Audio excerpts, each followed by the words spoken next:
Pain heals. Chicks dig scars. Glory lasts forever.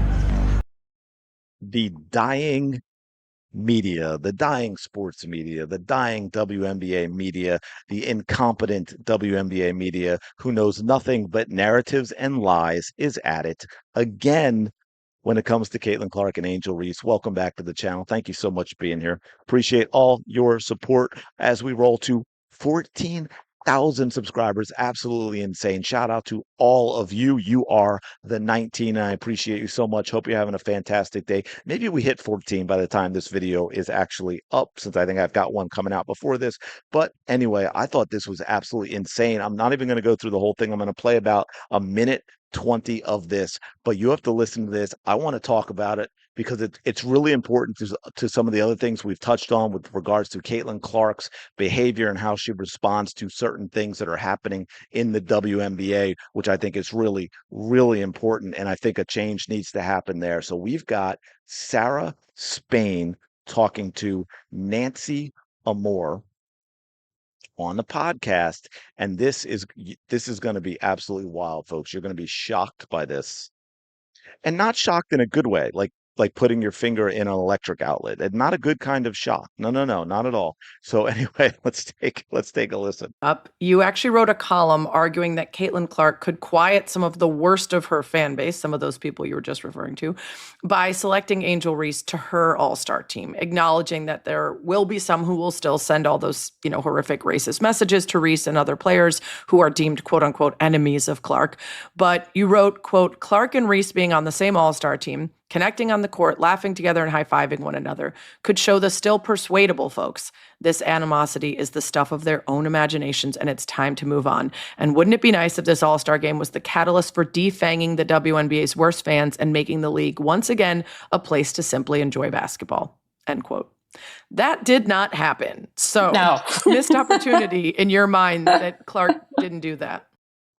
Okay, before she answers, let's get into this because there's so much here, and I might have to play some stuff back because I can't even remember it all. First of all, the question itself and the way it is framed is nothing but lies. First of all, let's go back to 2024.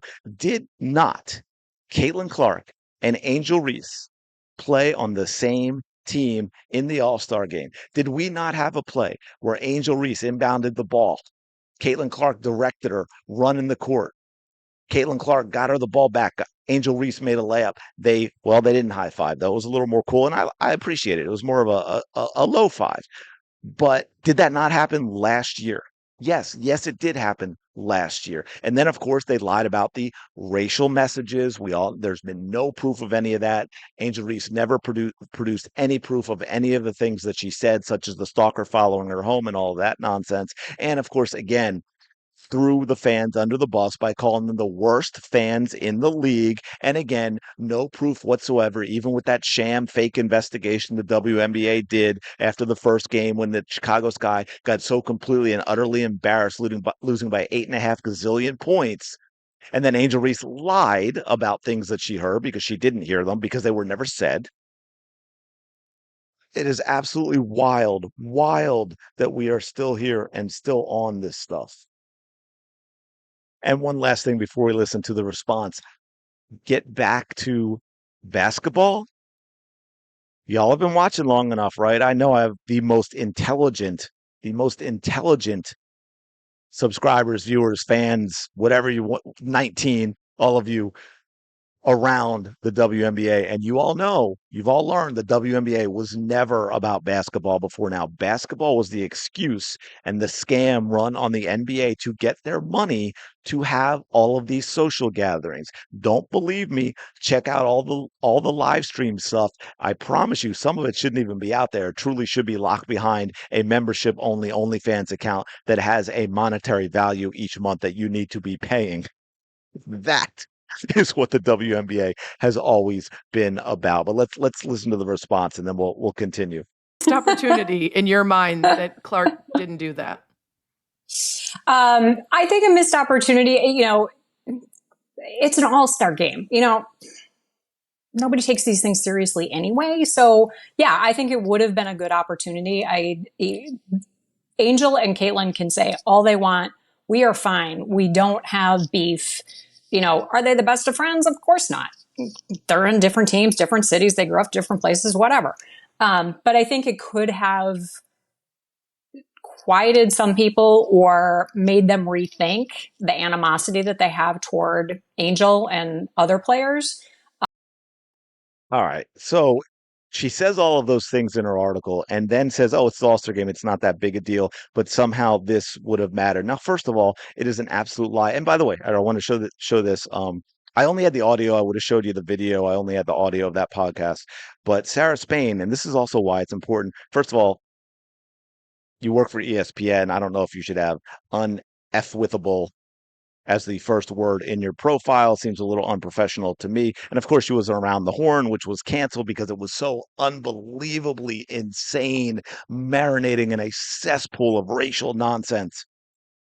ESPNW, of course. But look, 252,000 followers, folks. Who's she talking to? Nancy Amour. She works for USA Today. She is a columnist for USA Today Sports with 106,000 followers. Although, as you can see, she has protected her posts. I wonder why. Because her article was absolute trash. Everything is about this victimhood BS narrative. People are tired of it, but thank you. It gives me something to talk about. It gives me a chance to inform all of you so that hopefully when you do listen to people like this, and I'm not saying you go seek out Nancy, but when you listen in general, when you are paying attention to the regular sports media, because it's hard to avoid completely, you have a new perspective on why they might be saying the things they're saying and maybe don't necessarily take them at face value. But look, we all know, and I'm not going to go through a million things, but we all know that Angel Reese absolutely hates Caitlin Clark, is jealous of Caitlin Clark. I mean, we could go to things like this. Some people will say she's going for the ball. I don't believe that is a solid pop to the back of the head.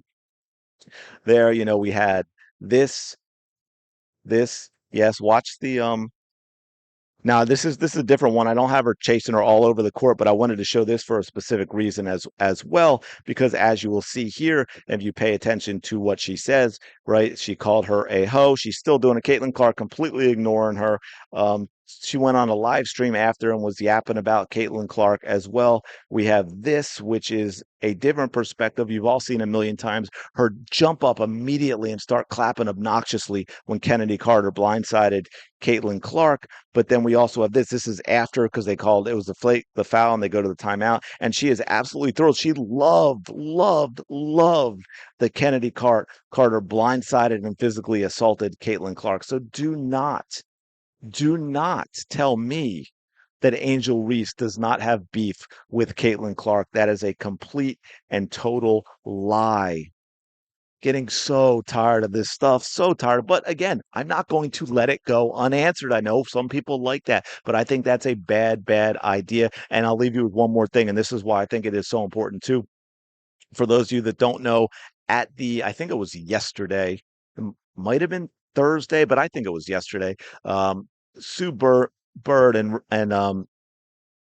Megan Face, whatever her name is, did their podcast. They did it live there. They had an audience, and surprise guest they had Caitlin Clark. And look, I get there are things like maybe with the Kennedy Carter hit and stuff like that where Caitlin wants to be careful with what she says because she goes out and plays against these players and so on and so forth.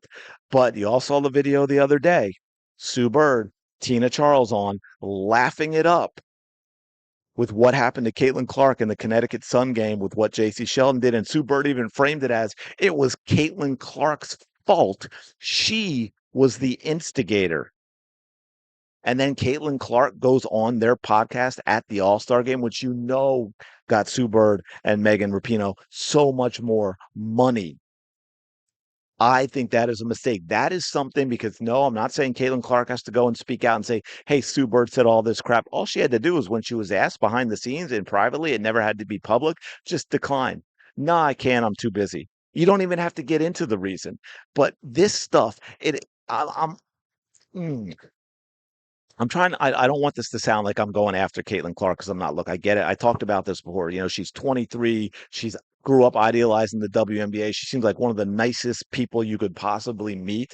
But at some point, And I'm hoping there's some people around her that can say, hey, you know what? Don't do this thing, because all you're doing is taking people who are smacking you around, saying how much they hate you, saying how much they hate their fans. And then you're saying, oh, I love that. Thank you so much. Please, can you do it again? I'm your punching bag. Smack me around. That's what this is. This is an abuser and an abusee situation here. And I think it was a huge mistake to go on to the Sue Bird thing. And that is my point, is she's never going to satisfy these people. She's never going to make them happy. She's never going to change their opinion.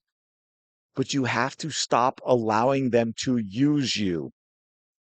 And I get, again, in certain situations like that, she's asked about, hey, Kennedy Carter, and she's just going to downplay it. Hey, well, is there a problem with you and Angel Reese? And she's going to downplay it. Perfectly fine.